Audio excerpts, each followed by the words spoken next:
Well,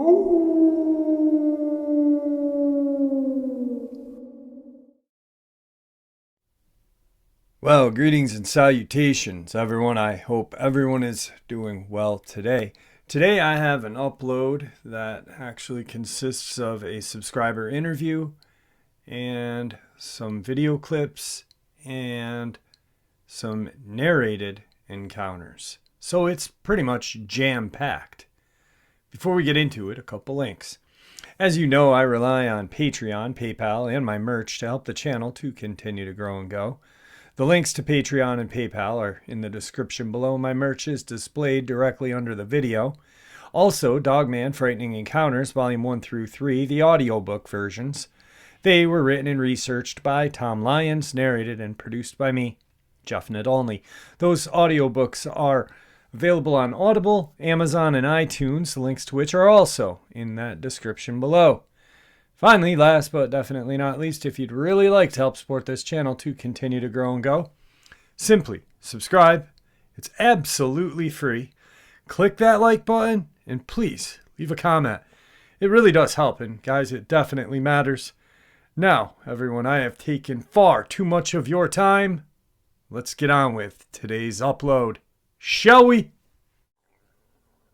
All right, guys, so prior to the interview, I'm going to throw in a video clip. You guys can check out the interview. And then a video clip or two in between the narrated encounters. So, let's do it.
All right, guys, today I have a guest and subscriber.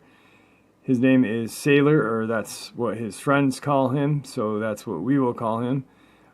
He had an encounter in South Carolina, and he is going to share that with us today. Sailor, how are you today? I'm doing good, Jeff.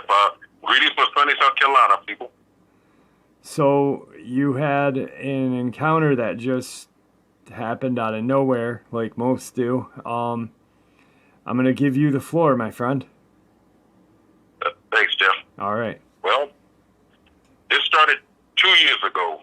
I was working at a construction site just outside of Jedburgh, South Carolina, down in a wooded area where they were building some industrial parks. So some of the land was cleared, but most of the land was wooded.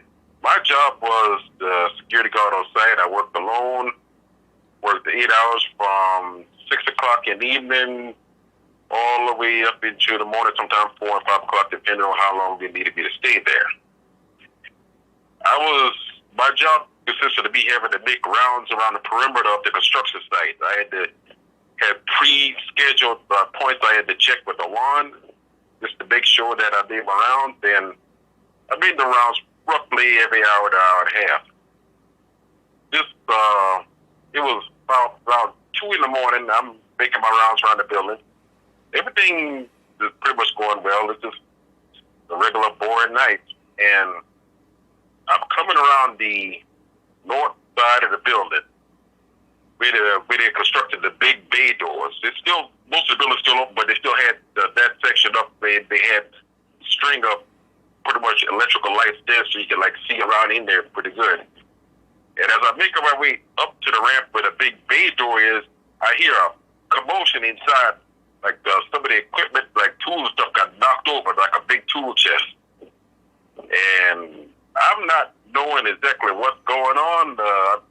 Normally unarmed, but I've learned from other sites that there's a good chance it could be a bear or something like that. So I would get in my car, grab my 9mm pistol, because I'd rather have it and not need it than need it and not have it. Right. As I'm making my way up the ramp, I see this form inside the door. I say, it is big. I was like, that's a rather large bear. As I'm halfway up, roughly about 20 feet, it sort of steps out into more of the light. And I'm basically looking up at a 8.5-foot tall nightmare in my mind.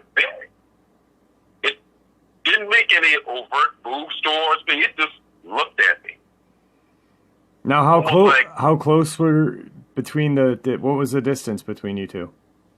20 feet. 20 feet. All right. So I'm looking at it. It's looking at me, and I think we are looking at each other like that for a good 30 seconds. And the whole time I'm thinking about in my mind, oh crap, oh crap, oh crap, oh crap, oh crap, oh crap, the real oh crap, oh crap, oh crap. My daddy was right, oh crap, oh crap, oh crap, oh crap. My mama was right, oh crap, oh crap, oh crap. So in my mind, military training kicked back in. I'm not prepared for the situation. Best to make a tactical withdrawal. So while I got my eyes on it, I slowly began to walk backwards. And the whole time, it is watching me. Not making any overt hostile moves. It is just watching me. And when I get to where my car is, I get inside. It was already cranked. And I peel out of there like I'm burning rubber. Right. To the far end of the property. And I'm just sitting there basically hyperventilating. I'm a big guy. I've seen military action and some combat, and that scared me. I don't scare easy, but that scared me. Oh, I can imagine. Can you give us a brief description of like color, height, weight possible? Did you see teeth visible, tail, anything? Well, it was about 8.5 foot tall because the bay door had some notches on it, so I knew it was 8.5 foot tall for the notch part. Dark brown in color, basically looked like a gorilla on steroids. It face sort of like there's some intellect there. Like it's not some dumb animal. Like it's knowing what it's doing. Right. And this whole demeanor was, I'll do you no harm if you do me no harm. And it pretty much went on its way after it got out of the building and went back into the woods. But it stayed around there in that area for a few days because I noticed like one of the other contractors that I would work with who would do like electrical wiring, he would sometimes stay almost to around 2 o'clock. And he would normally stay late. But after I had my encounter, I noticed that when I came in the next time, he was getting out of there at 6 o'clock. He did not want to stay late anymore. And he never said why he didn't want to stay late anymore. He just made us an excuse. He keeps making excuses why he never wanted to stay late. I'm thinking he saw it too. Right, absolutely. So, what do you have? What was in the building for it to? I mean, what was in that area that it was making a ruckus in? Well, sometimes the workers who work the site, they bring their lunch. You know, like sometimes people don't exactly get ready with their trash like they normally do. So you got leftover food here, leftover food there, piece of burger there. It's like it would track anything, and well, it was like a free source of food for it. Okay. Like you got like leftover sandwiches, chips, all types of stuff that just scattered. So it was just using that building as a convenient food source. Right. Almost just like its own little convenience store. Yeah. So, now, it didn't make any advances towards you, so you were very lucky on that. Did it show its teeth or make any noises? It just pretty much stared. It just like had this calm demeanor about it, like I was technically not a threat to it in considered, I would say. Right. Like, I'm bigger than you, I'm tougher than you. If I want to hurt you, I can hurt you, but I don't want to hurt you. Definitely. That is terrifying. At 2 o'clock in the morning, I don't know how I would react. I don't think I would react as calmly as you, with the instinct kicking back into, slowly back away. That's, wow. I had to credit my father for that, because my father, he was a retired park ranger, and he taught me about the wildlife, and he also said to me, there are other things out there other than regular animals. And he would never go into detail about it, but he was letting me know, like, you might one day encounter something that people say does not exist. Right. Now, the woods around this area where you're working, pretty deep woods? It's very deep woods. I mean, this woods only connects up to where where big state forest is. Yep.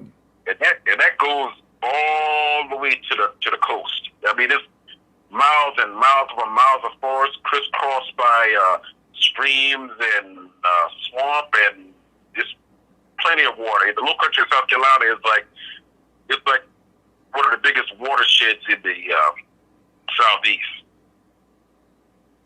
That's what that was going to be my next question, was there a good source of water around? So yeah, you definitely answered that. So it pretty much, it was in its glory where you're located, and it's got food, it's got water readily available, woods, hiding areas. Jesus, it never ceases to amaze me, any encounter. How do you think it got in the building? Well, the other side of the building was open, so all they had to do was just walk in. Okay. There wasn't a wall up there technically, so you could just stroll right on in. That is interesting. So they had a security guard guarding one section, and then the other section was open. Mm-hmm. Yeah, that big deal is they didn't want nobody to come there and steal equipment. Right. Wow. Well, I really appreciate you coming on and sharing your encounter. Trying to think of something. You have now, you said your dad was a park ranger and he shared that with you, like there was other things out in the woods as well? Yes, he did. He retired as a park ranger. He was a park ranger for the late 50s up into the mid 70s. Wow. So he's definitely seen something, just never let you know what he saw. I mean, for someone to come out and say something like that is, that kind of gives you, hey, I know what's out there, but I'm really not going to tell you because it'll probably scare the living bejesuses out of you. So it also explains a lot of stuff that he was not big on camping, even though he spent a lot of time in the woods. Right. He said, "Don't go camping." The ex-wife said, "Don't go camping." Ever. Yeah. If you go in the woods, take a gun. Yeah, most definitely. You should always be prepared, Boy Scout motto, and you're never over prepared with whatever you take in the woods if you're going out with a firearm. So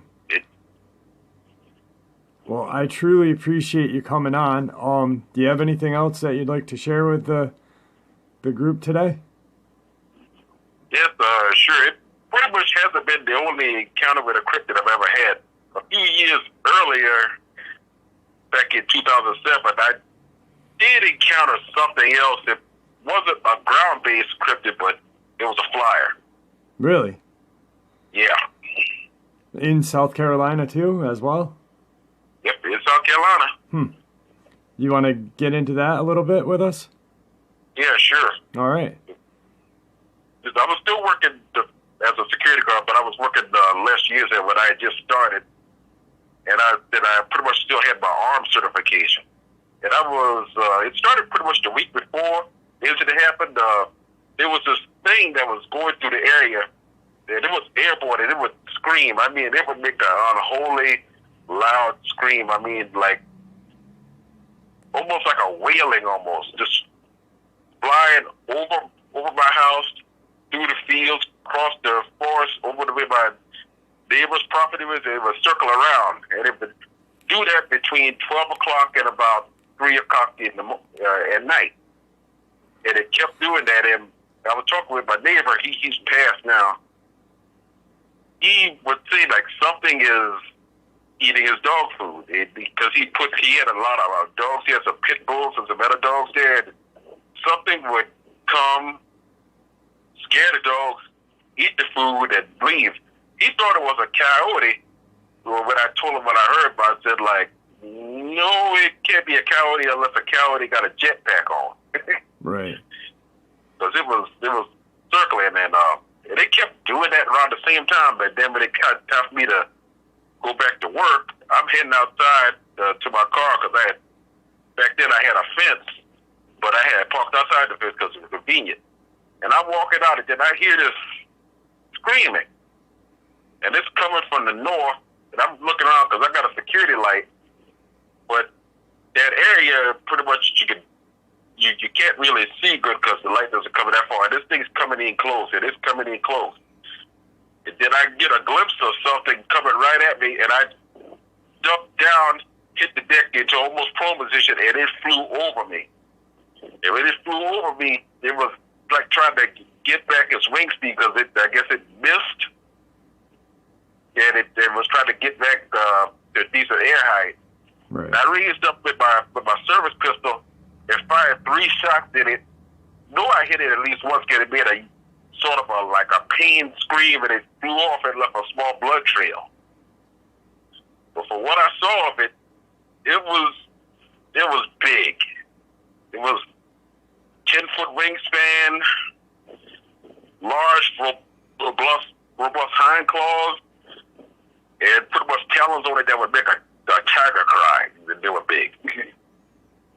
And this thing, the weirdest thing about it, it didn't have feathers.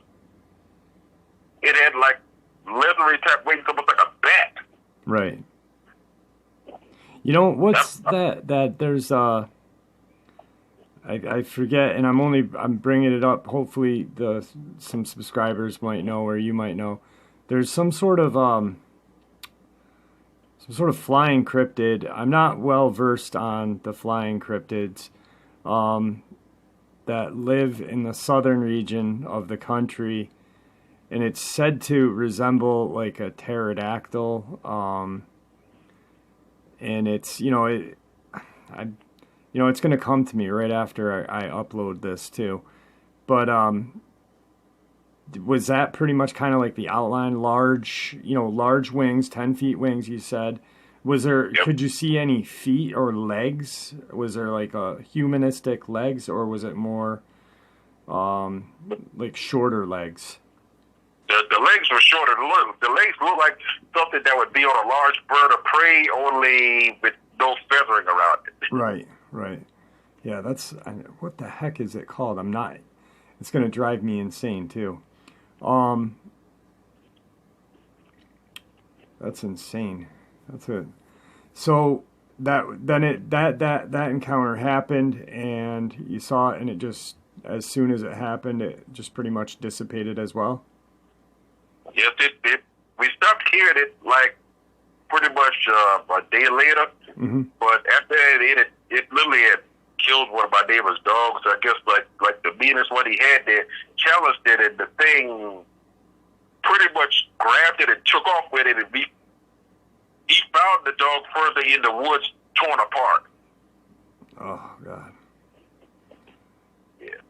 This is a 90-pound dog, and it took off with it. Right. Yeah. I mean, that's power. That's definitely not a bird of prey that is, around this region, in America, I don't even think eagles or condors could pick something that large up. So, now how close was this encounter to the one with the Dogman? In proximity. This is about 40 miles different because this happened right in the Santee area, where I live. Okay. And the one with the Bigfoot happened down in the Jedburgh, Somerville area, in between Jedburgh and Somerville itself. That is definitely interesting. Yeah, I think I'm going to start getting a little more versed on the flying cryptids because I just, for the death of me, I cannot remember the name of it, but it's said to resemble a pterodactyl and be large wingspan about what you described and attack smaller animals that it can carry. I believe it's said to attack human beings when they go up into their region. But that's crazy. That is, I really appreciate you sharing that encounter with us. Now you just opened a whole new door for me because now I'm just going to be looking at flying cryptids as well. Yep. Yeah, I've did some research. I ain't the only one that seen it. They've been seen all over the state. Normally they'd be in like the upstate where the mountains is, but every now and then they trickle down to my area. Right. Probably looking for food or, easy access to food.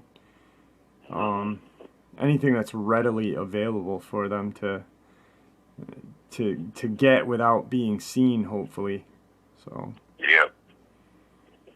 Well, I appreciate you sharing these two encounters with us. Now you're not doing security anymore, are you? Oh, I still do security because, I found it's the one job that is recession-proof. Yeah, you'll always have a job in security. So yeah. I appreciate you coming on today. I wish you nothing but luck, and I hope you stay safe during your night job. Hopefully you don't see any more cryptids. I would have been terrified the first one. I don't know how you maintained your cool. I mean, till the end when you got into your car and took off like that, that would be me the whole way. I couldn't freak out. Gunny would be mad at me. Right. You call me from Florida to why did you freak out, sailor? I trained you better. Yeah. Yes, Gunny. Well, all right, man. I appreciate you coming on, and if you want to say a little piece to everybody before we let go, here's your chance. Yeah, sure. Glad I was able to share my story with y'all, and if I give any word of advice to people, is that if you're going to go into the woods, 1, be armed. 2, do not drink in the woods. That just leaves your perceptions down and makes it easier for something to sneak up on you. And 3, take care of nature. Don't abuse it. Treat it like it's your own home and enjoy it. Right on. That was some great advice. I seldom think about that because I don't drink myself, but a lot of people do, while they're out camping and stuff, and their sense of awareness is hindered then. Thank you for bringing that one up. I really appreciate that. So, with that, guys, Sailor, thank you for coming on, and I hope that you have a great day, and this should be uploaded a little bit later on today. Sure thing. God bless. All right. God bless, my friend. Wow, that was one heck of an interview. I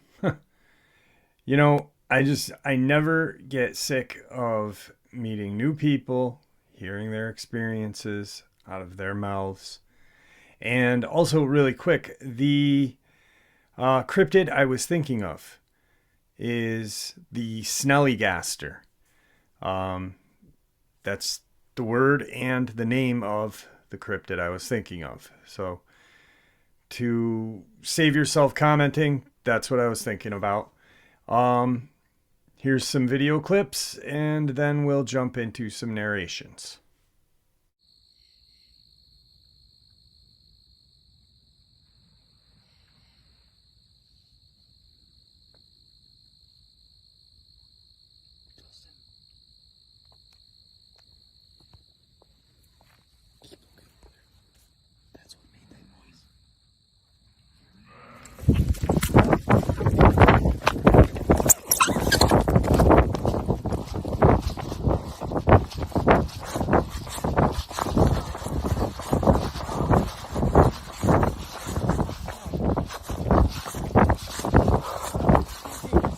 Yes!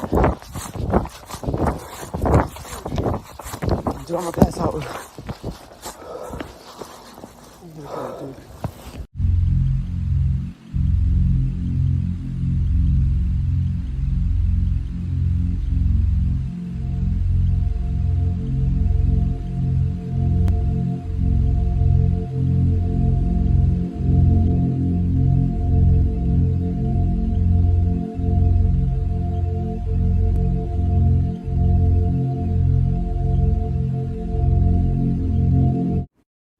Today's first encounter. Richard stepped out of his home in rural Wisconsin into the cool night to look for a tool he had left in the backyard. Searching in the darkness, he was hit by an immense and nearly overpowering wave of primal fear. His senses sharpened as his fight-or-flight response went into full power. Something large, walking on two legs, came around the corner from his right rear. It ducked back and glared at him. As his pupils dilated, Richard could see its long snout, pointed ears, and massive frame.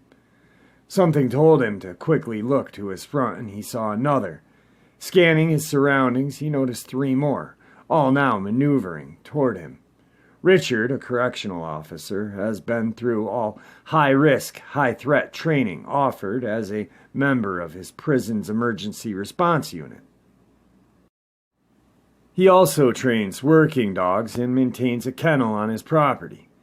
Better than most of us, he understands canine behavior and the predatory instincts of a killer. Fortunately for him, that life experience kicked in as the five creatures surrounded him.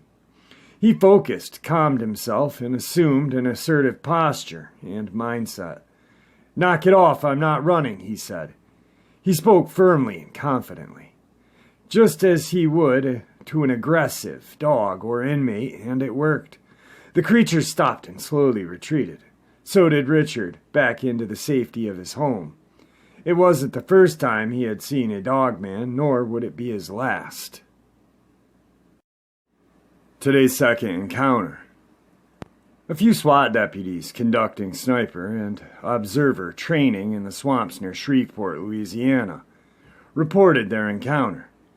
The deputies spotted an upright dogman and watched it move in their direction.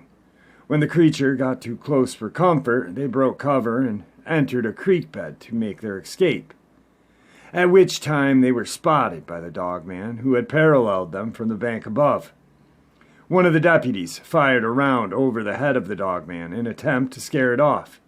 Far from having the desired effect, a second dogman appeared and sniffed the air to determine where the shot had come from. Coming to within a few feet of the camouflaged and concealed men, the deputies froze, and after about a minute the second dogman walked over to the first, and the pair retreated calmly into the nearby woodline. The deputies waited another 5 minutes before they withdrew to their patrol vehicles and departed the area. Today's third encounter. This story my grandfather told me. In 1940, he volunteered for active duty and was later shipped off to Camp Stewart, Georgia. He had graduated high school in New York City the year before and thought that the U.S. would be fighting in a war eventually. So he signed up before he was drafted. At the time, he was part of an anti-aircraft training unit that was housed in large tents. Camp Stewart, now Fort Stewart, was fairly a new facility, and much of it was under construction. Most of the tents were in or near an area that was densely forested. I don't know how many guys were with him in the tent, but he was friends with another guy from New York City named Pete. They hadn't been there long when stories about weird creatures in the woods started to circulate amongst soldiers. One of the rumors was that a few soldiers had been attacked by an unknown beast within the camp. There wasn't a lot said, and no one, he believes, ever witnessed the attacks. One early morning, my grandfather and Pete, along with other soldiers, were transporting garbage to the area north of camp. He said that there was a large ditch where all the refuse was dumped. It was hauled in large barrels, which were emptied one by one. He was in the lead truck. As he pulled up to the dump area, he noticed a very large dog on the back edge of the ditch, which looked to be digging into the trash.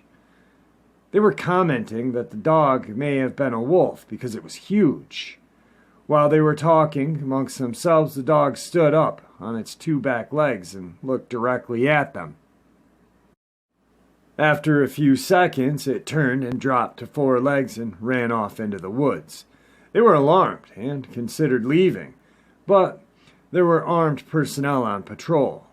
They then wondered why armed soldiers needed to guard a garbage dump. They quickly got their work done because they wanted to leave as soon as possible. My grandfather said he later had a conversation with one of the guys who had spent time guarding the garbage dump. And according to him, the higher-ups were aware of these large dogs, which he believed to be wolves. He said that there were similar beasts in the area, and that they were ordered to shoot to kill if they had the opportunity. He admitted that he witnessed one of these wolves stand up on two legs and walk, though he didn't say why he failed to shoot at it. My grandfather was later injured during training, but after 2 years he was cleared for assignment and served in the United States Army in Europe. He said that over the years he had talked with other vets who had trained at Fort Stewart. A few of them were aware of the attacks, and that it probably occurred on more than one occasion. Today's fourth encounter. This happened to me in January of 2014 on a back road of northeast Arkansas. At the time, I was a newspaper delivery driver. I picked up my papers from the press, usually around 12:15 in the morning. And it was about a 45-minute drive to get to the start of my route. At the time, I was a cigarette smoker, so after I bagged enough papers to sustain the route for a while, I'd light up a cigarette and roll down the window. Being cold, I tried to keep it up as much as possible because my car back then didn't have heat. There's a really long stretch of gravel road called Old Military Road near Harrisburg, Arkansas. On the left side of the road is mostly houses, and on the right side is a fence post and open pasture with barns and troughs for horses and cows. It's in the middle of nowhere, though. There are no street lights. Some people have floodlights in their yard. So I'm driving along with my windows down, smoking a cigarette. It's about 2:30, and beginning to smell a combination of burning hair and urine. Like, not a mixture of the two, but one and also another. It isn't a great smell. I toss the cigarette and roll my window up, but I can still smell whatever that awful smell is. The further I go down the road, the worse the smell gets. Usually, see some cows sleeping outside or horses chilling sometimes, but nothing tonight. So I know that I'm not the only one that picked up on something being weird that night. As I'm coming up to a fork in the road, I have to take a left. There's a big open field to the far right. I see what looks like a man with a deer's head. It was too dark for me to tell whether it was a man wearing a deer skull or an actual human deer cross, but it was definitely the source of whatever that smell was, and it scared the shit out of me, and I didn't want to hang out long enough to figure out exactly what it was. My perception, he was shoulder height 7 feet tall. The head probably added another foot. I don't know, but he was massive. There were definitely deer antlers, and the smell was disgusting. I saw him stretch his arms. Imagine flexing your arms and chest by making a wide C with your arm. His movement for 2 or 3 seconds, I just saw him, looked like a human. I found a new job by late January and started by February. Was not interested in ever being in that area again. Today's 5th encounter. I wasn't really sure what I saw was real, but after talking to some friends and reading up on the internet, I'm ready to tell my story. Now, keep in mind, I live in a small town of Milford, Michigan, and I've heard some bizarre stories. But I wasn't too sure about what they were describing. A tall creature that creeps on 4 legs until startled or entering chase, then proceeds to stand on 2. A tall, dark figure that looks like a dog, I thought. These people must be crazy. Deer can do some weird stuff. My friend recently described a story of an encounter about a year earlier. My friend, let's call him Sam, went outside to have a cigarette around 12 or 1 in the morning. His yard has a hill that slopes down from his circled driveway, all the way to a flat area near his basement door. If you walk out that basement directly in the front, you're in front of a pond, and to the left is a shed that they use. At first he noticed nothing, but as he looked closer he noticed a figure on all 4s. He took out his cell phone and shined his flashlight on this creature, and to his surprise the thing stood up on 2 legs, screeched at him, then ran off into the woods. He told us about his encounter the next morning and took us to the spot where he saw it. Sure enough, there were dog prints. That wasn't really unusual, though, because he lives next to a subdivision where we've already helped his neighbors find their dogs about 3 times since. So we shrugged it off. He then brought me into the woods where the creature ran into, and there was clearly a path that something had took. As much as Sam tried to convince me, I still thought it was a deer. That's until recently. Then, on December 24th, 2014, I went for a drive to go to Walmart to pick up some beer, just relax and hang out with friends. Everything was perfectly fine. The moon was out, so you could see just a little bit, and there was no snow or rain. Just a little dampness on the road from a previous rainfall about an hour before. I was on my way back to my house and driving up a curvy, hilly road, up to the top of the hill, the only one in my subdivision, and I noticed something in my neighbor's yard. Now I see deer in the subdivision all the time, and I've actually hit one on an occasion, so I decided to slow down. This thing was definitely the same size as a deer, so I didn't have any second thoughts. That is, until I got close and it ran in front of my car. Now, normally when a deer runs out in front of your car, they either freeze or run right by, and there are normally 2 or 3 of them. This was a single case, and when it ran across the road, albeit on 4 legs, it didn't run the same as a deer. When it ran, it didn't lift its head. It had a low to the ground and looked like it was sniffing something. It then lifted its head and looked, more like glared at me and bolted off. To the right of me, but not before, shortly after, stopping right out of my view. I could still see the figure standing there, but I couldn't make out what it was. All I could see was it was standing on its hind legs and what looked like it was staring at me. I kept trying to get my eyes to adjust from the brightness of my headlights to the dark side of the road, but it just wouldn't happen. When I tried to turn my car around so I could shine my headlights on it, it bolted down the hill into the woods, all the while staying on 2 legs. I still remember the face that I saw when this thing glared at me. It looked like a wolf, but it was the size of a buck. That was the scariest moment of my life, and I've never seen anything like it before. I Googled some information about it, and I found something about the Michigan Dogman. But I don't want to be classified as one of those crazies. I can still see it standing on its hind legs looking at me in the dark. Today's sixth encounter. I lived most of my life in a village named Malik Kiflik in Bulgaria. It wasn't a small place, but everybody knew each other and everybody knew about weird stuff that would happen once in a while. But nobody spoke of it. My first encounter with strange happened when I was 7. It was nighttime and my friends and I were at a park there. Our parents were at a nearby restaurant nearby and some of the older kids were also at the park. At one point I was alone, sitting on a slide when the streetlights went out. So I'm sitting there in the dark, and I look at a house that's across the park. Above it is hovering a silver flying saucer. I watched it for 5 minutes before it disappeared.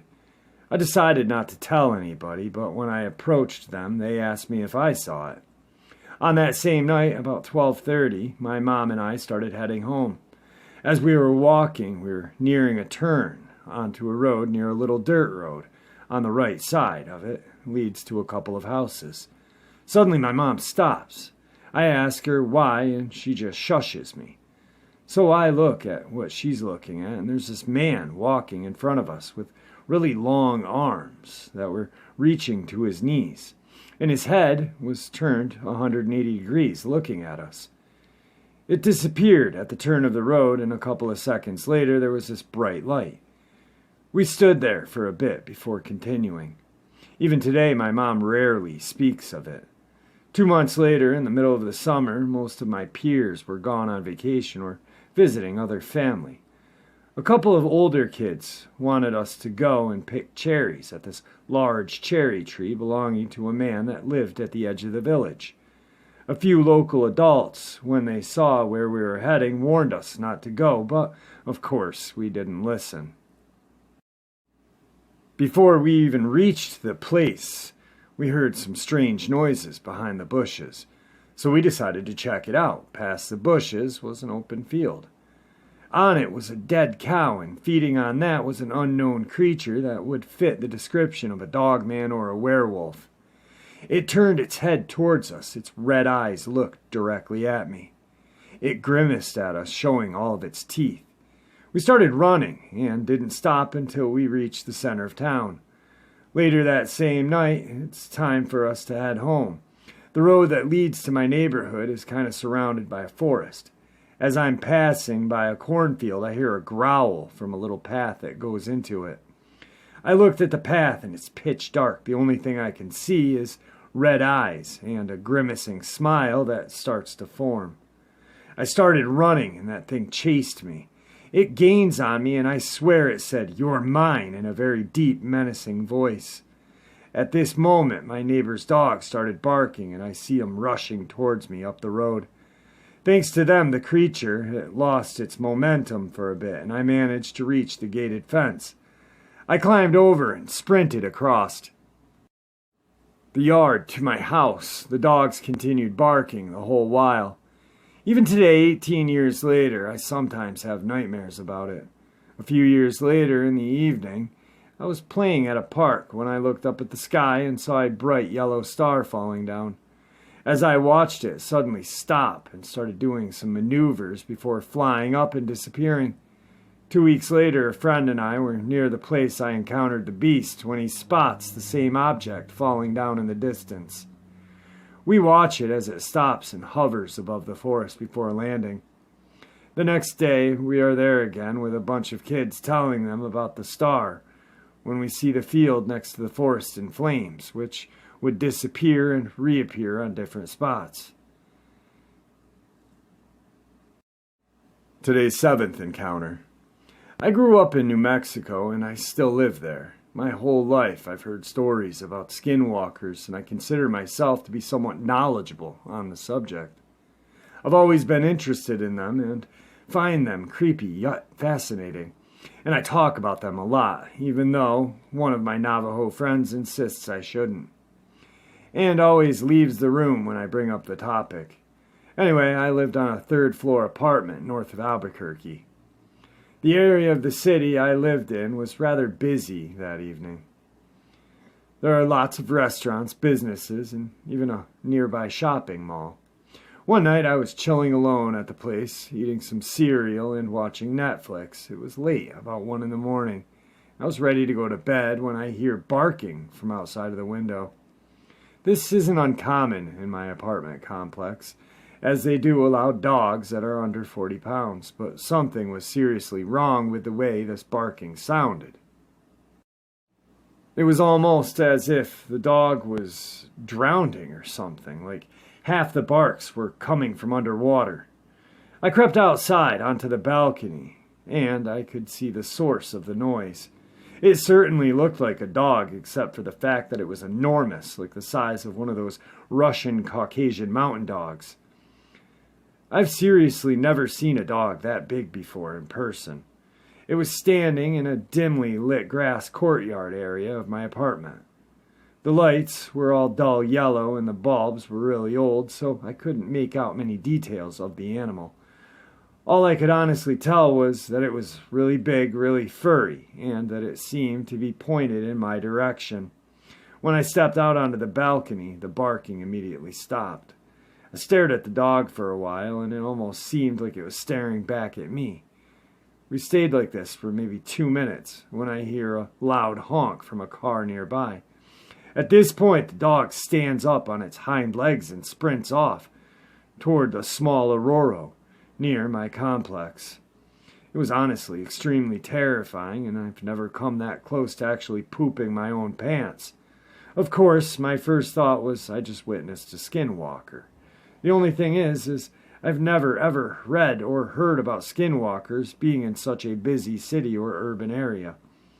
The scariest thing is that my Navajo friend has always told me that I need to stop talking about skinwalkers because it attracts their attention.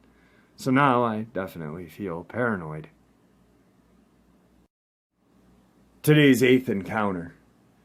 September 1990, I was 15. I had gotten up early on a Saturday morning to go squirrel hunting on a small piece of property near my parents' house. This stretch of woods was located in Greenup County, Kentucky, in the northeastern part of the state.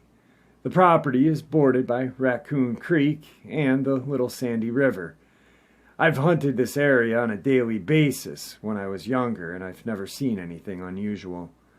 On this particular day, early September, there was a heavy dew on the trees, so it was easy to hear anything move as the dew would fall and make a very distinct noise. I was walking down the ridge top overlooking Raccoon Creek and hadn't made any noise since arriving way before daylight.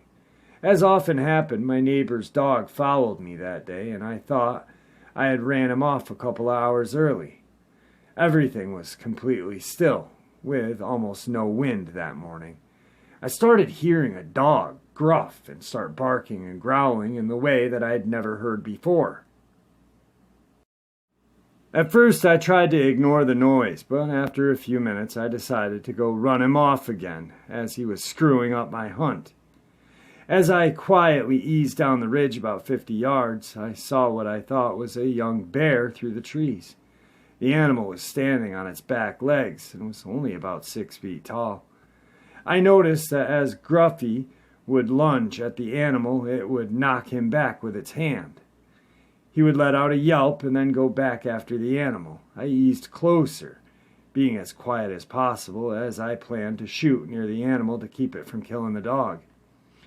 As I got directly above the animal, it noticed me and turned to look directly at me. This is when I noticed it was not a bear. I didn't immediately distinguish the animal as a Sasquatch, but was very confused at what I was looking at. The animal began to growl viciously, which scared me than I'd ever been. When Gruffy noticed me, he ran to me and kept barking at the animal. I thought about shooting the animal, but decided that a 20-gauge shotgun at that distance with .6 shot, that I would just piss it off. I started to walk backward, slowly. After 3 to 4 steps, the animal let out this blood-curdling growl. I literally threw my shotgun down and ran home. When I got home, I told my father about what happened. After he got over the fact that my gun is still in the woods, he decided to grab his rifle and take me back to get my gun. He wouldn't accept that this was anything other than a bear. I've never spoken about this encounter because if my father would not believe me, who else would? Although black bear are in the area, I've only seen one out in the wild. I've been hunting my entire life. I still am not entirely sure what I saw that day, but I know it wasn't a bear and it was not a human. A human couldn't possibly make the sound that animal was making at that volume. Today's final encounter. I live in northwestern side of Michigan, in Manistee, and continue to live in the same home. I was in my mid-teens when this originally happened. It was night. My bed was on one wall with a big window on the opposite. I was on the first floor of the house, but we lived on a hill, so it was slanted, and still pretty high window, 9 feet off the ground. Anyway, I woke up one Saturday night feeling really thirsty. It was about 2 in the morning, and everyone else in my house was asleep. I was about to crawl out of bed and go to the bathroom just down the hall when I looked out the window and froze. At the very bottom of the window, there was a really dark shape. It looked kind of like the top part of a timber wolf's head. It was big, with 2 pointed ears. I couldn't make out any other features, so while I was still scared at first, I thought it was just a reflection of something in my room. Then it moved. You know how dogs twitch their ears and perk them up when they're trying to hear better? That's what this thing did. The 2 points that I took for ears twitched and then came back to place. And it wasn't a subtle movement at all, so I knew it wasn't a reflection. So I immediately thought of the Dogman accounts I've heard in our area. I got really scared then, so I did what the typical kid does and pulled the covers over my head and went back to sleep without getting water. In the morning, I went outside by my window and noticed disturbed ground, like a man or something on 2 legs had been sitting there. No shoe prints, but what looked like elongated wolf prints. There were no marks on the side of the house. The thing that really stumps me is wondering how anything would managed to stay up by the window that's 9 feet off the ground in the first place. After all these years, I've caught a glimpse of a tall bipedal canine on 2 other occasions. The most recent was a few weeks ago, as I was in the yard mowing the grass when I saw it through the woods. I was terrified that this creature may be stalking my family.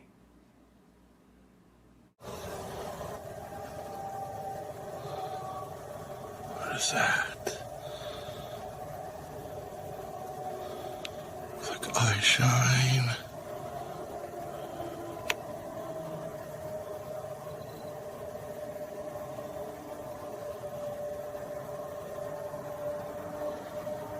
Whoa, whoa, whoa, whoa.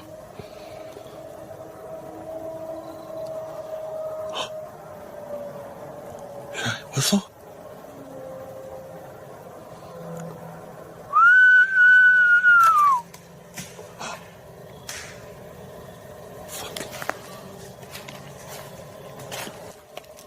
Whistling was a bad idea.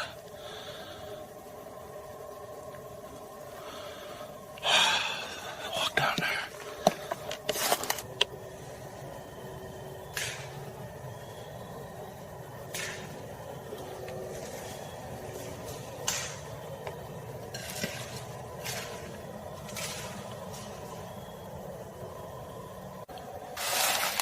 I'm gonna try one last thing, tree knock.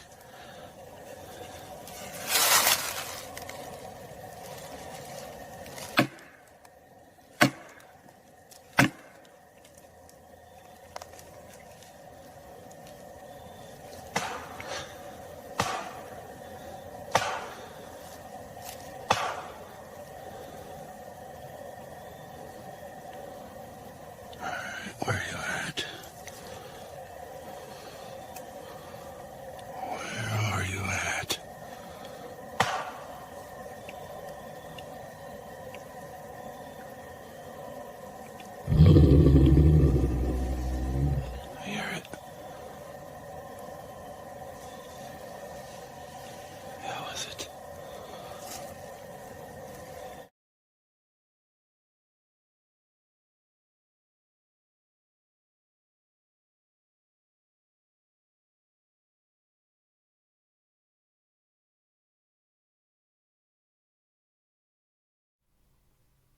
All right, everyone. I hope you all enjoyed today's upload as much as I enjoyed sharing it with you.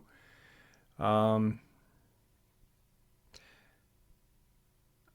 can honestly say I never get sick of making videos, researching. I get tired, get very tired, but I never get sick of it.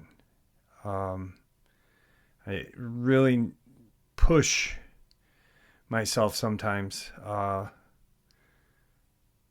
with everything in my normal life, raising my daughters, doing their homeschooling with them, everything else that's in normal life, 2 to 3 videos a day. And it just, to me, it's so worth it. Because I have met some amazing people. So thank you. With that, my friends, everyone stay safe, stay healthy. May the Great Spirit watch over all of us. May He guide us down that path that we call life.